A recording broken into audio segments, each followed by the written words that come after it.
Ce soir, lundi 21 novembre, se perspective. Voyage de Benoît XVI au Bénin et déclaration de Monseigneur Richard Smith sur les soins palliatifs et les soins de compassion.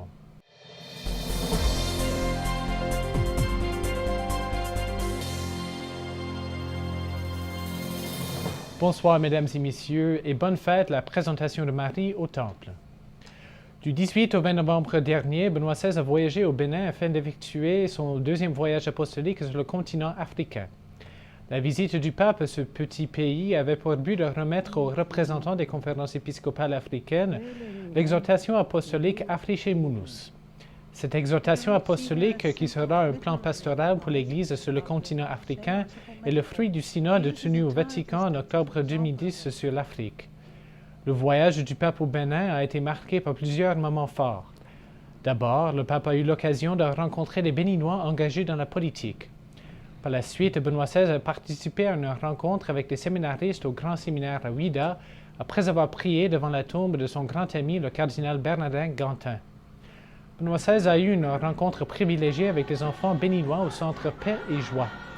Pendant la rencontre, le Saint-Père a enseigné la prière aux enfants, surtout en les montrant comment prier le chapelet. Le moment clé de la visite a été la grande messe dominicale au stade de l'Amitié, pendant laquelle le pape a remis aux évêques africains l'exhortation apostolique Africhez Munus. Dans ses discours, le pape a souvent évoqué les thèmes de paix, de justice et de réconciliation. Il a tenté d'encourager les Béninois en particulier et les Africains en général à avoir confiance en leur avenir. Le pape les a exhortés de travailler pour la réconciliation entre les différentes tribus et nations africaines. Le Saint-Père a rappelé à la communauté internationale son devoir d'assurer une équité entre les nations et de travailler pour un système politique et économique plus juste envers les peuples qui souffrent de pauvreté. Benoît XVI a enfin appelé l'Église en Afrique à lutter en faveur des pauvres, des malades et des faibles et à être un instrument pour la paix sur le continent africain. Le président de la Conférence des évêques catholiques du Canada, Monseigneur Richard Smith, a publié la semaine dernière une déclaration sur le rapport du comité parlementaire sur les soins palliatifs et les soins de compassion. Le rapport du comité parlementaire est le fruit d'un grand effort de consultation auprès de divers groupes et organismes canadiens. Dans sa déclaration, Monseigneur Smith a souligné que les évêques sont heureux que plusieurs membres du Parlement aient pris l'initiative d'étudier et de publier un rapport sur ce sujet délicat. La déclaration spécifie que la priorité aux soins palliatifs et aux soins de compassion respecte la dignité de la personne humaine dans toutes ses dimensions.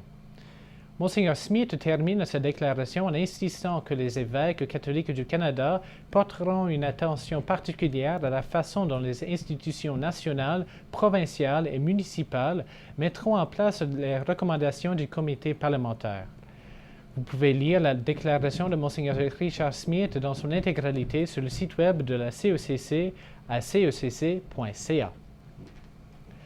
Quelle que soit notre attitude face à la sécularisation montante dans les sociétés occidentales, ce sujet continue à soulever la curiosité de beaucoup. Il y a 4 ans, le philosophe canadien Charles Taylor a publié A Secular Age, un grand ouvrage qui est devenu presque un livre de référence sur le sujet de la sécularisation.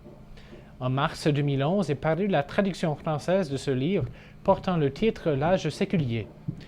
Pour continuer la discussion sur ce livre, une table ronde aura lieu bientôt au Collège dominicain à Ottawa. 3 professeurs, chacun abordant ce livre sous un angle particulier, partageront leurs avis sur ce livre important et sur la sécularisation en général. La table ronde aura lieu au Collège dominicain à Ottawa vendredi 25 novembre prochain. Pour plus d'informations, visitez le site web du Collège dominicain à collegedominicain.ca. Monseigneur François Lapierre, président de la Comité sur les droits humains de la CECC, a adressé la semaine dernière une lettre à M. Irwese Hager du Haut-Commissariat du Nigeria au Canada. La lettre vient à la suite des violentes attaques contre des églises ou des mosquées au Nigeria.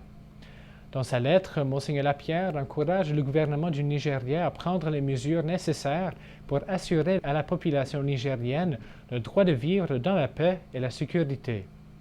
Pour lire la lettre de Monseigneur Lapierre dans son intégralité, consultez le site web de la CECC à cecc.ca. Et c'est tout pour aujourd'hui. À la prochaine!